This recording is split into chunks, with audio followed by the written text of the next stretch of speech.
Russia is accused of terrorism, an incendiary device plot, and Lithuanian DHL plane is down in flames. Is that connected? And what is known so far? Another topic of today: can Poland and should it down Russian missiles?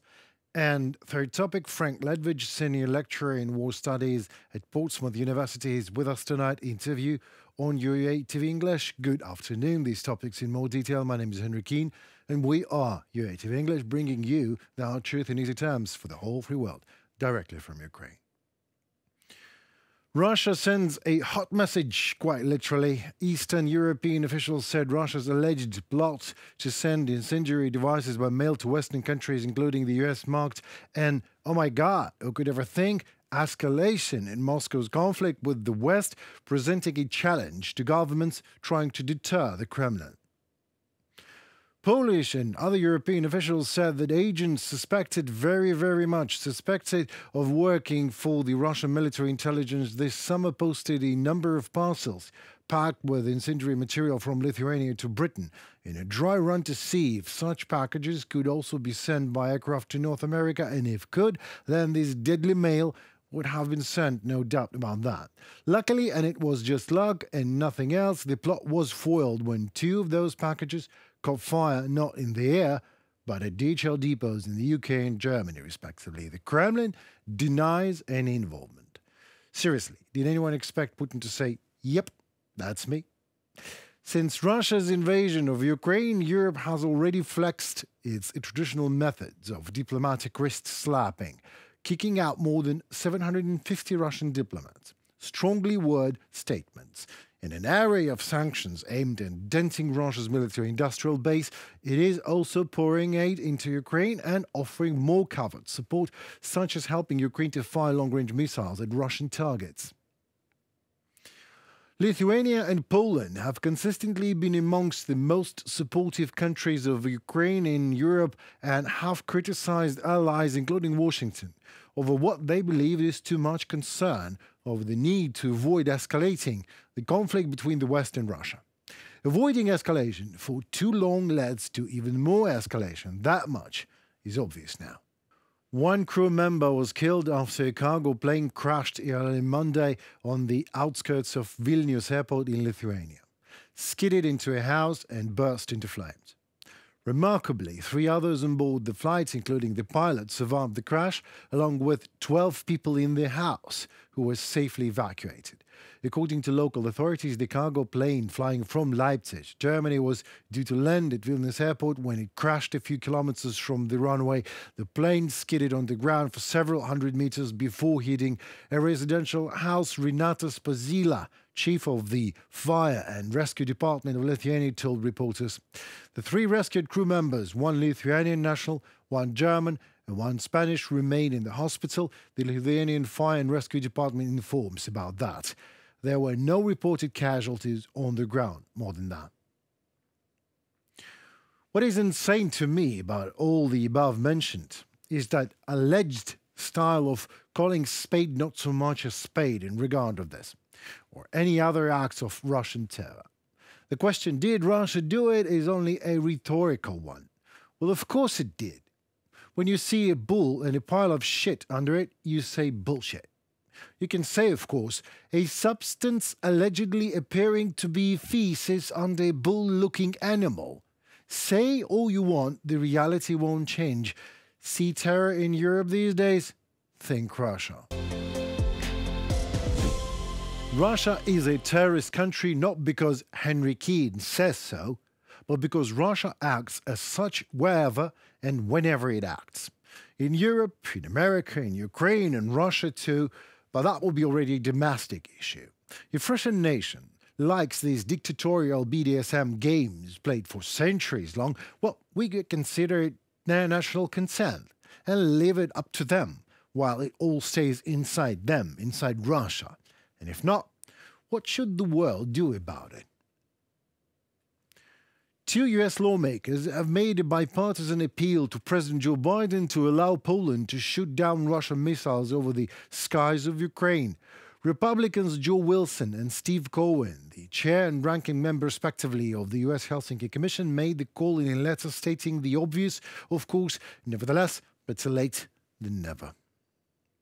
Despite Russia's continued escalation through hybrid warfare, airspace violations, attacks on critical infrastructure and efforts to destabilize democratic institutions, we have hesitated to confront these threats decisively, allowing Russia to wage a war against the alliance with minimal consequences. US lawmakers Joe Wilson and Steve Cohen.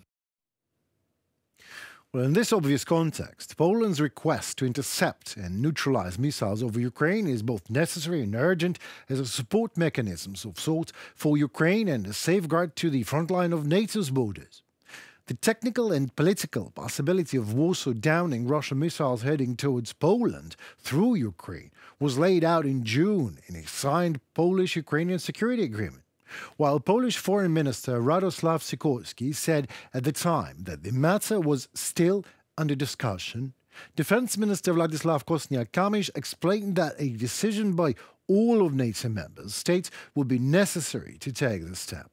Well, then NATO Secretary General Jens Stoltenberg opposed the move, insisting the alliance will not be involved in this conflict. Even so, it is de facto involved already, despite Stoltenberg's opposition to the very fact. Stoltenberg's successor, however, Mark Rutte, has yet to address the topic publicly. Is it just me? Or maybe it is indeed time to finally remove that outdated NATO all-parties consent paradigm on matters that are directly related to NATO's survival. Because otherwise, any Hungarian Orban or Slovakian Fico or German Wagenknecht can literally sell NATO to Putin. It has to be clear that Poland does not need anyone's consent to down missiles headed towards its territory. Full stop. Fullest stop possible. As democracy is not when everyone is talking to everyone about everyone's freedom, it's when someone finally finds both balls and common sense to exercise it.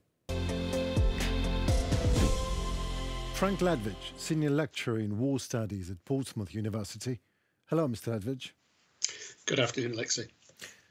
Yeah, well, my name is Henry, but you can call me Alexei. No worries for that. My apologies. So I think your producer is Alexei. He's my Henry colleague of mine, yeah.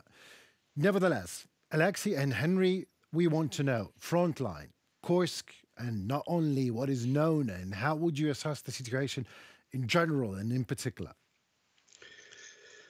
Well, in general, the situation is, in the words of the British Defence Secretary, that the front line is unstable. And you can see symptoms of that in the western part towards Zaporizhia almost every day. And I don't think I'm giving any news here to people who follow this war reasonably closely.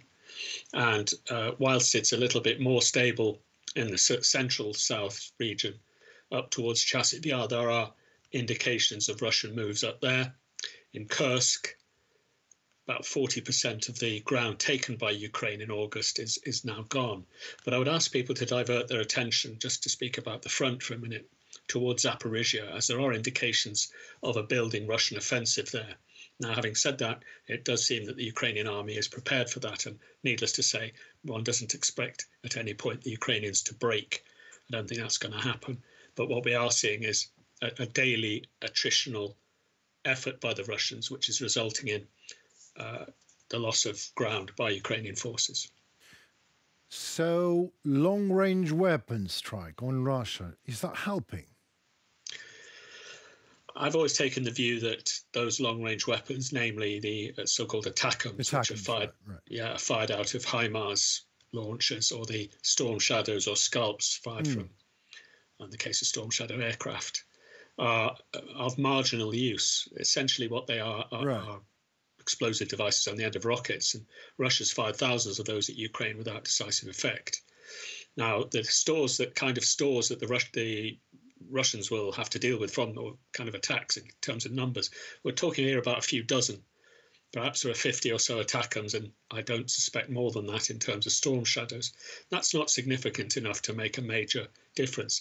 As you know, I think the significance of the Storm Shadow announcement and ATACMS is a bit more political than military. Well, what will make the difference? Do you think Tauruses could help? No, well, It doesn't matter. it's increment. No, I don't think. I don't see there's any such thing as a game changer. The key element in this war is manpower, and the Russians will always have the edge on that. But yeah, pardon me. You're right, absolutely. But I mean, can and will Trump or any son of a Trump ban long-range strikes again when back in the office? Do you think this is possible? Because even politically, it's something. Well, he may. I can't look inside the head of Trump, and I have no privileged access at all. But it's an excellent question overall. This issue of President Trump, and I suspect what you may see, what Ukraine may see, because he has a certain strategy for negotiation, which tends to start with or requiring or commanding a position of strength. I suspect what we may see from Trump is either the threat of or the actual increase of weapons and support to Ukraine at the outset to provide that level of commanding heights, as it were, over Russia. So I don't see Trump necessarily as very bad news unless you're in a position where you take the view that the war should continue whatever happens, which would certainly have been the position of a Harris administration. I think Trump is not necessarily bad news for Ukraine. I've never thought that. Maybe bad news for Europe, but in the short term, not necessarily for Ukraine. But we'll see. Well, I mean, I absolutely agree with you. I'm glad you said it. And you Harris and her position. What position? Like yielding ground constantly to any opposing force and then ending up to yielding ground to Trump. No, don't get me wrong. Biden and his administration done something and a lot for Ukraine, but not enough. And not enough is just nothing. Well, I may be too emotional, but you're getting me, right? Yeah, absolutely. And Henry, decisions should have been, and we had this discussion last time, decisions should have been, if you wanted to win this war, and there's no evidence, by the way, that the Americans really did. I think it was their strategies tended to be, let's just keep this strung out so we can keep the Russians sustaining casualties and carrying on. If anybody, that's it, yeah. And I've not seen any evidence to the contrary. Had they wanted to win it, of course, decisions should have been made 2 years ago, really to open up military stores for the Ukrainians, which was never done. There's only been a drip feed from the start. And that's one reason why the Ukraine is in the situation it's in now. There's no doubt about that. Well, do you think that in terms of that intercontinental, that later turned into not so much intercontinental, but middle-range ballistic missile fired at Dnipro could help what the world's reaction to that should be? We can guess. But what it is, I can barely see any reaction. Or maybe I'm wrong.